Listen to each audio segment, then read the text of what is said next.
Good morning and welcome back to my YouTube channel. My name is Levi Nolasco. I'm a top producing relocation realtor with Keller Williams Realty here in sunny Las Cruces, New Mexico. Real quick, I just wanted to explain there's a reason that I say that I'm from Keller Williams and I'm a top producing broker from Keller Williams.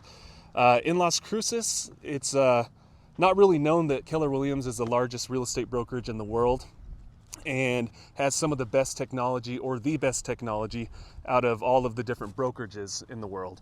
It's also consistently ranked one of the happiest places to work, and now I see why. So last year, for the majority of the months, Keller Williams sold about 2/3 of every house in Las Cruces.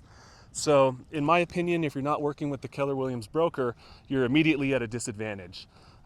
We also have billions of dollars invested into our technology. So again, we just have a lot more open doors than other brokerages.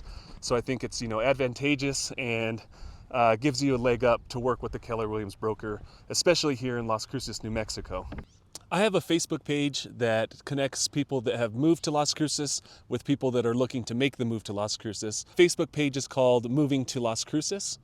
Feel free to join and ask as many questions as you like. I'll also be doing some live Q&As in the coming weeks. This video is going to briefly touch on the water situation in Las Cruces as well as crime. Now, as a realtor, I always recommend that you do your own due diligence, do your own research, make sure that you take a look at the water situation or anything that's important to you yourself, just so you can have firsthand knowledge of what's going on out here.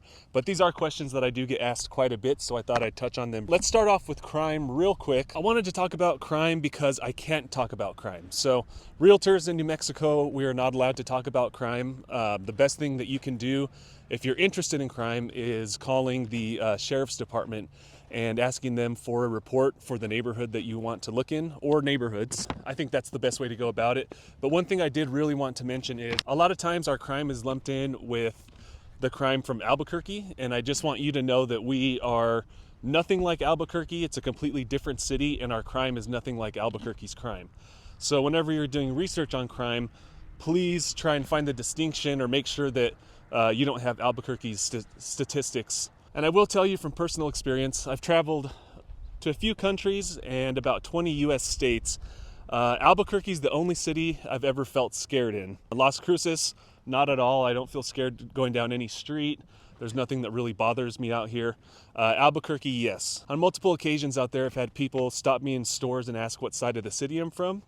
One time, this guy was kind of threatening and asked what part of New Mexico I was from, and I told him I'm from Silver City, and he said, "Oh, well, you're lucky you're from the north. I'm down with the north." And I almost corrected him and told him that Silver City is south, but I realized I probably would have gotten beat up for that. So anyways, just make sure, again, that you're making the distinction between Las Cruces and Albuquerque. Now, I know droughts and water, climate change, everything is top of mind for a lot of people. And it is scary, especially if you're not from a state that, is consistently in a drought. Something that I think will ease a lot of people's minds is that Las Cruces has a 40-year plan in place for water conservation and water planning. And the cool thing is, it's always a 40-year plan. So it doesn't go down to 39, 38, 37 years. It's always 40 years. So every year they're looking for different options and working through challenges and things like that. So I think that's really promising. And I will put a link down to the city's 40-year plan at the description of this video, so you can take a look for yourself. It has a lot of really useful information. Now, I know that, it's a scary thing about running out of water, but the climate is changing everywhere. So, Phoenix, I think, is going to become unlivable pretty soon just due to how hot it is there. The northern states, even Seattle, had 117-degree weather. So I think we all have challenges that we're going to have to deal with, but I'm just really happy that Las Cruces is proactive and has a 40-year plan in place. So I wanted to talk briefly again about water and where we get it from and the plans that the city has. But I encourage you to do your own due diligence and even give the city a call. I'm sure they'd be happy for you to call them and talk to the utility companies and ask them about the water situation, firsthand. I know that the drought right now is top of mind for a lot of people due to the news of the water situation in Arizona, California, Nevada. But As someone who's grown up in New Mexico, I think New Mexico's been in a drought probably my entire life. Same with California. When I moved there, it was in a drought the whole time I was there, except for maybe 1 year. So to me, it's not as scary as it may be to somebody that comes from, say, the east or west coast that gets a lot of precipitation and a ton of water. Our water sources here in Las Cruces come from 2 aquifers that I've read about, the Jornada and Mesilla Bolson, as well as the Rio Grande River, which I'm currently walking through right now. As you can see, the dam is closed, so it's dry, but starting June 1st, they open the dam and water starts flowing. So today you're gonna see, a ton of dirt bike tracks, 4-wheeler tracks, just off-road ATV tracks. This leads up to a really cool bar called the Blue Moon up in Radium Springs.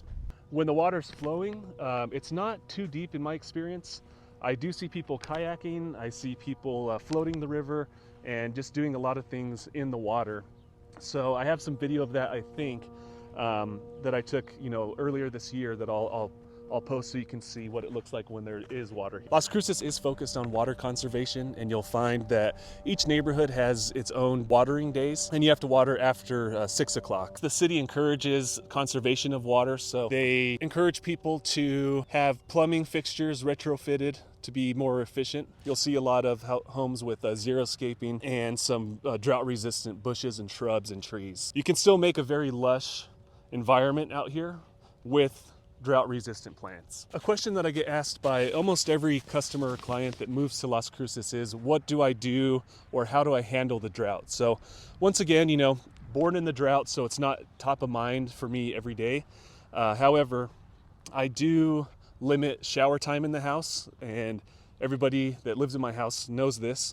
I call it respecting the drought. So if somebody goes, past 5 minutes of a shower, then I'll tell them to respect the drought and then maybe turn off the water from the water heater. I also don't wash my car too frequently during the spring because it's so dusty. I'm gonna make a video about that as well. Spring is definitely my least favorite season due to the dust and the high winds. There's no point in using up a bunch of water to keep your car clean for 2 or 3 days and then it gets dusty and windy.